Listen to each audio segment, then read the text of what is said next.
इससे पिछले वीडियो में कक्षा 9 के भौतिक विज्ञान का तीसरा पाठ गुरुत्वाकर्षण के 8 आंकिक प्रश्न हल कर चुके हैं। अब यहाँ पर 9, 10, 11, 12 4 प्रश्न दिए गए हैं। तो 9वां प्रश्न हल करते हैं, जो कि है कि दो पिंड क्रमशः 49 मीटर व 25 मीटर की ऊंचाई से एक साथ छोड़े जाते हैं। पृथ्वी पर पहुंचने के समयों का अनुपात ज्ञात कीजिए। दो पिंड हैं, दोनों ऊपर से एक साथ छोड़े गए, फिर दोनों का अगर है ऊंचाई अलग अलग है, यानी एक को 49 मीटर से छोड़ा गया, एक को 25 मीटर से छोड़ा गया, लेकिन छोड़ा एक साथ गया है। अब पृथ्वी पर कितने समय में पहुंचेंगे, यानी उनके बीच के समय का अनुपात बताना है। तो ये पृथ्वी से की ओर आ रहे हैं, यानी गुरुत्वाकर्षण के नियम का पालन कर रहे हैं, तो यहाँ पे सूत्र प्लस वाला लगाएंगे। तो पहले देख लेते हैं ऊंचाई क्या है। एक की दिया है h1, यानी पहले पिंड की h1 49 मीटर, दूसरे पिंड की h2 25 मीटर। बस इतनी बातें पता है। और समय का अनुपात यानी कि t1 अनुपात t2 हमें निकालना है, दोनों समय निकालना है। तो गति का जो दूसरा समीकरण है h equal to ut plus half gt square, तो वही यूज करेंगे यहाँ पे। h1 बाई h2 करना है,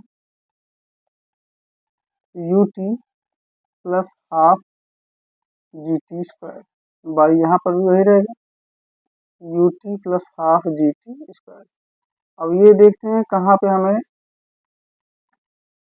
1 2 लगाना है। इस समय में 1 2 लगा देंगे, यहाँ भी समय में 1 2 लगा देंगे। अब जब छोड़ा गया उस समय कोई वेग नहीं था, इसलिए प्रारंभिक वेग दोनों का होगा 0, तो u का मान 0 दोनों में हो जाएगा। बाकी पृथ्वी पर है तो g का भी मान बराबर रहेगा। तो इसमें क्या करते हैं, मान रख लेते हैं 49 है h1 और 25 है h2। यहाँ पे u का मान 0, तो 0 से t1 प्लस 1/2।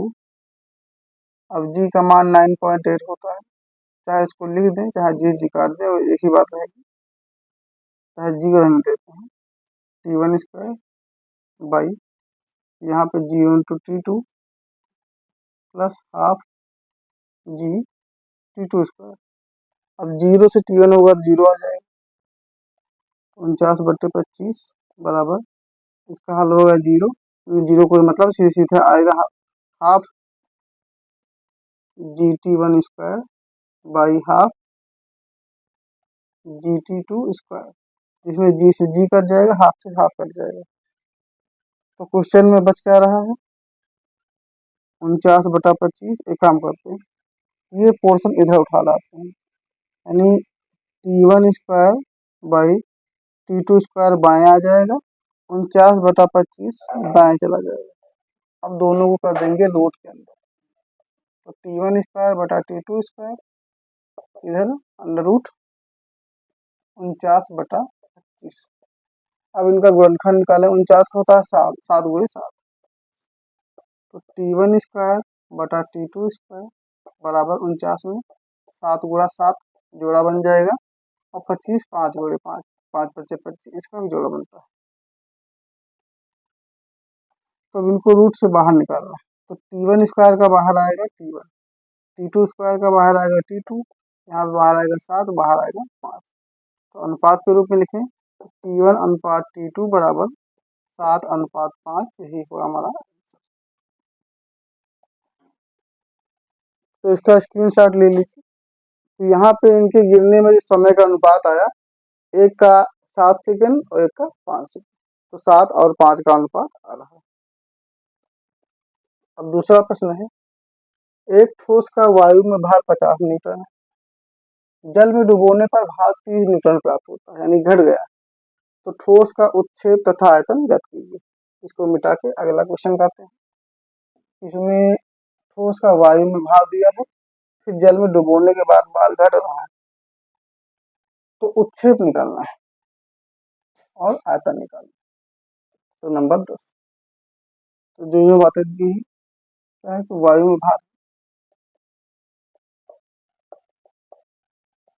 में भार है 50 न्यूटन। फिर जल में भार, अब जल में उसका भार बचा 30 न्यूटन। तो निकालना है उच्छेद। तो उच्छेद का किसका निकालना, ठोस का। तो ठोस ले, तो ठोस का उच्छेद।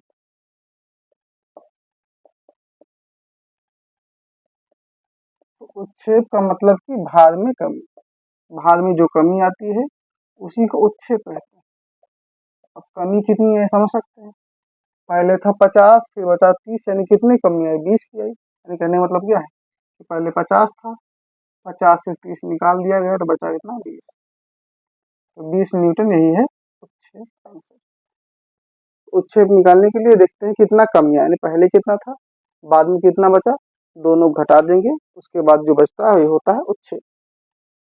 अब आयतन की बात करना। तो घनत्व का सूत्र पढ़े हैं।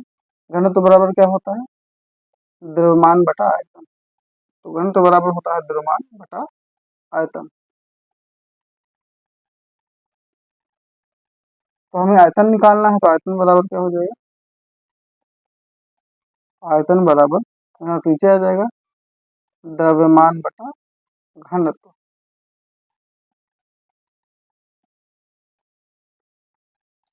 और इस सवाल में हिंट के लिए क्या दिया है कि जी का मान 10 मीटर पर सेकंड स्क्वायर रखना है और जल का घनत्व 1000 किलोग्राम प्रति मीटर।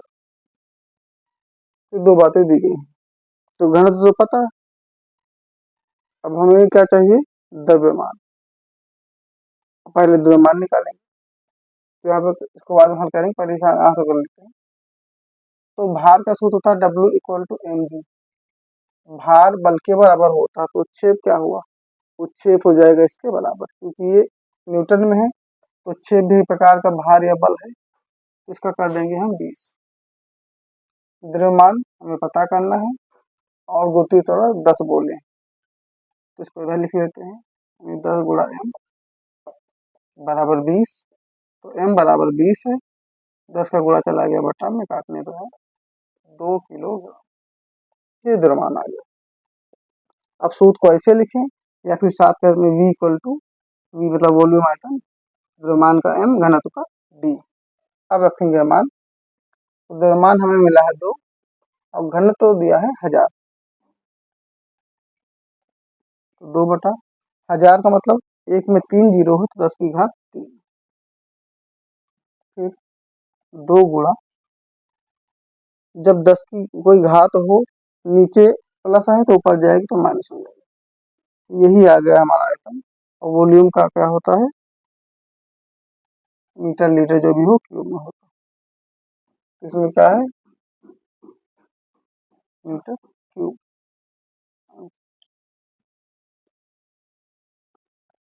इसको लीटर में लिख सकते हैं। तो इस क्वेश्चन में क्या दिया था कि ठोस का वायु में भार दिया था, जल में डुबोने के बाद जो भार पता वो दिया था। तो उच्छेद निकालना था, तो उच्छेद होता है भार में कमी, वो निकल आया। उच्छेद एक प्रकार का भार या बल है। फिर घनत्व हमें निकालना था आयतन, तो आयतन का सूत्र घनत्व के सूत्र से बना। अब आयतन के लिए द्रव्यमान और घनत्व की जरूरत थी। घनत्व तो सवाल में दिया गया है लेकिन द्रव्यमान नहीं दिया था, तो सबसे पहले हमने भार का सूत्र लगा के द्रव्यमान निकाल लिया। इसके लिए जी का मान दिया था। फिर जब द्रव्यमान निकाला तो घनत्व तो पता ही था, उसको रख के आंसर। तो इसका स्क्रीनशॉट ले लीजिए। अब इसके बाद हम तीसरे नंबर चलते हैं, जो कि है चांदी का अपेक्षित घनत्व 10.8, जल का घनत्व 10 किलोग्राम प्रति मीटर क्यूब है। तो चांदी का घनत्व का, हाँ चांदी का अपेक्षित घनत्व दिया है और चांदी का घनत्व निकालना है। तो जो जो बातें दी गई इसको लिख लेते हैं। चांदी का अपेक्षित घनत्व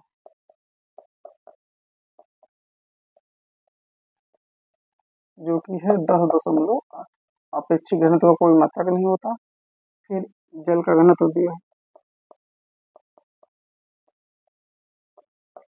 10 किलोग्राम पर मीटर क्यूब। फिर चांदी का घनत्व निकालना है इनके ज्ञात।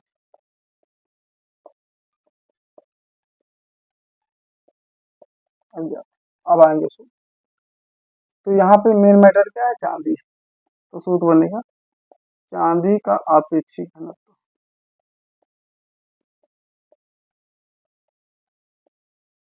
तो जिसका आपेक्षिक घनत्व निकालना हो उसका घनत्व ऊपर लिखते हैं। तो ऊपर लिखा जाएगा चांदी का घनत्व और बटा में जल का घनत्व। तो जिस पदार्थ का हमें अपेक्षित घनत्व निकालना होता है उसके घनत्व को ऊपर लिखते हैं। तो अब चांदी का अपेक्षित घनत्व दिया गया है कितना, 10.8 से लिखेंगे 10.8 बराबर चांदी घनत्व निकालना है। इसको पूरा लिखे 60 कर लेते हैं। घनत्व का होता है डी और चांदी का सिल्वर यानी कि एस। तो डी एस समझने के लिए समझ लेंगे बटा जल का घनत्व दिया है कितना 10, तो 10 लिखा। अब पीछा गुणा करेंगे तो डी एस बराबर क्या रहा 10.8 गुणे 10। तो 10 से गुणा करने में दशमलव हट जाएगा 108।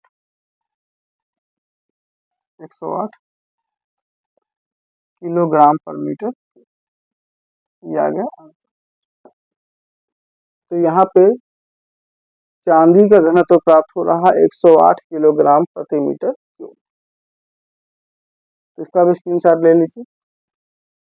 अब उसके बाद आते हैं 12वें प्रश्न पे, जो कि है एक ड्राइंग पिन को बोर्ड में 20 न्यूटन के बल से फेंक दिया जाता है। पिन की नोक का क्षेत्रफल 0.1 मिलीमीटर स्क्वायर मानते हुए नोक पर दाब ज्ञात कीजिए। तो यही 12 नंबर लगा देते हैं। क्या है, ड्राइंग पिन बोर्ड का जो बल है यानी एफ है वो दिया है 20 न्यूटन और क्षेत्रफल ए दिया गया है 0.1 मिलीमीटर स्क्वायर। अब हमें यहाँ पर ज्ञात क्या करना है, ज्ञात करना है दाब। तो दाब का सूत्र क्या होता है, बल बटा क्षेत्रफल यानी P equal to F by A होता है सूत्र। यहाँ पे बल निकालना है, पर एक बात है कि जो क्षेत्रफल है वो मिलीमीटर में है, हमें चाहिए मीटर, तो इसको मीटर में बदला जाएगा। तो पहला काम क्या करते हैं, इसे 1 मीटर में होता है 1000 मिलीमीटर यानी कि 10⁻3। तो 10⁻3 है और यहाँ पे स्क्वायर लगा है तो हो जाएगा 10�6। और एक बात और, हम छोटे को बड़ा कर रहे हैं, जब प्रक्रिया उल्टा करते हैं तो माइनस में आता है फिर बटा में आता है। फिर इसको ऐसे लिखेंगे कि 0.1 बाई 10⁶ मीटर स्क्वायर। बटा में इसलिए लिख रहे हैं क्योंकि ये मिलीमीटर से मीटर ज़्यादा, अगर मीटर से मिलीमीटर होता तब हम इसको ऊपर ही लिखते। इसको हम ऊपर ले जाएंगे तो कितना हो जाएगा 0.1 गुणा 10⁶ माइनस में मीटर स्क्वायर, ये बन गया। अब इस मान को यहाँ हम रख लेते हैं। तो बल है 20 बटा 0.1 गुणा 10⁻⁻6। अब नीचे का मान दशमलव में, तो दशमलव हटाने के लिए क्या करेंगे कि हम 10 से कर लेते हैं गुणा ऊपर नीचे। तो 20 का हो गया 200 बटा में 1 बन गया। अब गुणा 10⁻⁻6। अब दशमलव हट गया, 1 से भाग देने से कोई मतलब नहीं, तो बात वही 200 ही आएगा। तो 200 10⁻⁻6 ऊपर जाएगा 10⁻+6, तो +6 में आ गया। अब इसको चाहे इतना लिखें या फिर इसको हम इधर उधर भी कर सकते हैं।